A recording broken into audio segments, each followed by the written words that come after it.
ത്രിയേക ദൈവത്തിന്റെ വലിയ തിരുനാമത്തിന് സ്തുതി. ബഹുമാനപ്പെട്ട അച്ഛന്മാരെ, പ്രിയ അധ്യാപകരെ, എന്റെ പ്രിയ കൂട്ടുകാരെ, ഇന്ന് ഞാൻ ഇവിടെ പറയാൻ പോകുന്ന വിഷയം വിശുദ്ധിയിൽ ജീവിക്കാം എന്നതാണ്. സന്യാസിമാർക്ക് മാത്രമുള്ളതല്ല വിശുദ്ധി. നമ്മൾ ദൈവത്തിന്റെ മക്കളായി ദൈവത്തെ വിശ്വസിച്ച് ജീവിക്കുന്ന ജീവിതത്തിലാണ് വിശുദ്ധി എന്ന് പറയുന്നത്. നല്ല ശീലങ്ങൾ, മാതാപിതാക്കളെ അനുസരിക്കുക, ദൈവത്തെ സ്നേഹിക്കുക, ഇവയെല്ലാം വിശുദ്ധിയുടെ വഴികളാണ്. 1 പത്രോസ് 1:15 ഇങ്ങനെ പറയുന്നു: നിന്നെ വിളിച്ചവൻ വിശുദ്ധനായിരിക്കുന്നുവെങ്കിൽ നിങ്ങളും എല്ലാ നടപ്പുകളിലും വിശുദ്ധരായി തീരുകയും. മത്തായി 5:8 ഇങ്ങനെ പറയുന്നു: ഹൃദയശുദ്ധിയുള്ളവൻ ഭാഗ്യവാൻ, അവർ ദൈവത്തെ കാണും. 1 തെസ്സലോനിയർ 4:7 ഇങ്ങനെ പറയുന്നു: ദൈവം നമ്മെ അശുദ്ധിക്കല്ല വിശുദ്ധിക്കാണ് വിളിച്ചിരിക്കുന്നത്.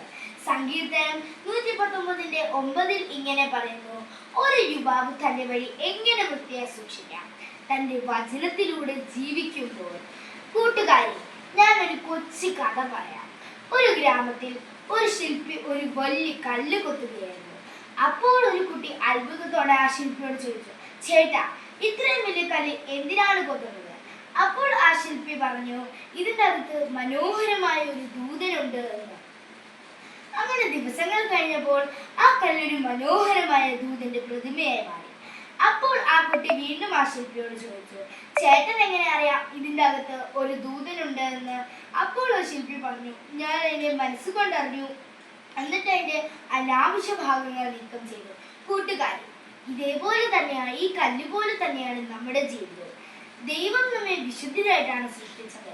എന്നാൽ കള്ളം പറയുക, അനുസരണക്കേട് കാണിക്കുക, ഇവയെല്ലാം നമ്മുടെ ജീവിതത്തിന്റെ ഒരു അനാവശ്യ ഭാഗമാണ്. ഇവയെ നമുക്ക് വിശുദ്ധ ബൈബിൾ വായനയിലൂടെയും വിശുദ്ധ കുർബാനയിലൂടെയും നീക്കം ചെയ്ത് ദൈവത്തിന്റെ മക്കളായി വിശുദ്ധരായി ജീവിക്കാം.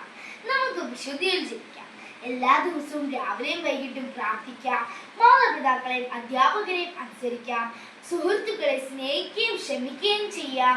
വിശുദ്ധ ബൈബിൾ വായിക്കുകയും എല്ലാ ഞായറാഴ്ചയും കുർബാനയിലും വിശുദ്ധ കുർബാനയിലും സൺഡേ സ്കൂളിലും പങ്കെടുക്കാം. കള്ളം പറയാതിരിക്കാം. നമ്മുടെ പഠനത്തിലും സ്കൂളിലും വീട്ടിലും ദേവാലയത്തിലും എല്ലാം ക്രിസ്തുവിന്റെ സ്നേഹം പ്രകടമാം കുട്ടികളാണ്. ഓർത്തഡോക്സ് സഭ നമ്മെ പഠിപ്പിക്കുന്നത് വിശുദ്ധരുടെ ജീവിതത്തിൽ മാതൃകയാകാം, ക്രിസ്തുവിന്റെ വഴി പിന്തുടരാം എന്നാണ്. ഒരു വിശുദ്ധിയിൽ ജീവിക്കുന്ന ഒരു കുട്ടി തൻ്റെ കുടുംബത്തിനും സഭയ്ക്കും സമൂഹത്തിനും ഒരു അനുഗ്രഹമാണ്.